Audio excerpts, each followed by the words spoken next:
संतोष देशमुख हत्येच्या निषेधात केजमध्ये सध्या नागरिक प्रचंड आक्रमक आहेत। धारूर चौकामध्ये टायर जाळून या नागरिकांनी निषेध व्यक्त केलेला आहे। या सगळ्याचा संतोष देशमुख यांच्या हत्येच्या प्रकरणामध्ये आता निषेध व्यक्त केला जातोय।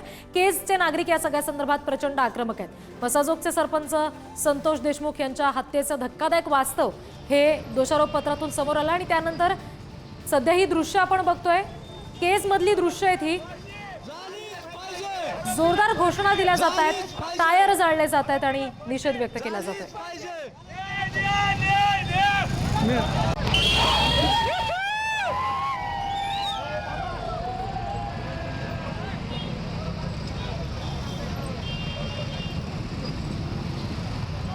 आणखी तपशील घेऊयात। प्रतिनिधी उदय नागरगोजे आपल्याशी जोडले गेलेत त्यांच्याकडून। उदय, सध्या नेमकं काय घडतंय केजमध्ये? या दृश्यांमध्ये घोषणाबाजी करताना हे अनेक जण पाहायला मिळतात। नक्कीच आपण जर बघितलं तर आज सकाळपासून बीड जिल्ह्याच्या विविध भागात आंदोलक रस्त्यावर उतरल्याचं आपल्याला पाहायला मिळतंय।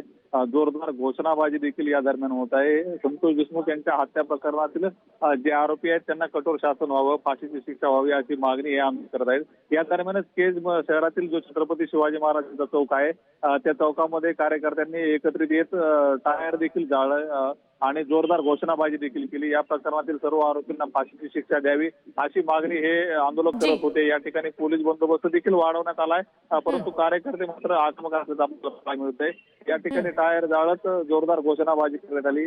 पोलिसांनी या ठिकाणची परिस्थिती लक्षात घेता जी वाहतूक आहे ती देखील वळवली होती। एकंदरीत आपण पाहतो बीड शहर, माजलगाव शहर, वडवणी शहर, केज शहर या ठिकाणी सर्व बाजारपेठ बंद असून केजमध्ये मात्र टायर जाळून निषेध नोंदवल्याचं आपल्याला पाहायला मिळतं। जी उदय, वेळोवेळी पुढचे तपशील घेऊ। तुर्तास धन्यवाद दिलेल्या माहितीसाठी।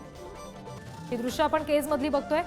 जे दोषारोप पत्र दाखल झालं त्याच्यामध्ये जे फोटो संतोष देशमुखांच्या हत्येचे समोर आले त्याच्यानंतर केजमधले नागरिक आक्रमक झालेत। रस्त्यावर टायर जाळून त्यांनी या सगळ्याचा निषेध व्यक्त केलाय, संताप व्यक्त केलाय।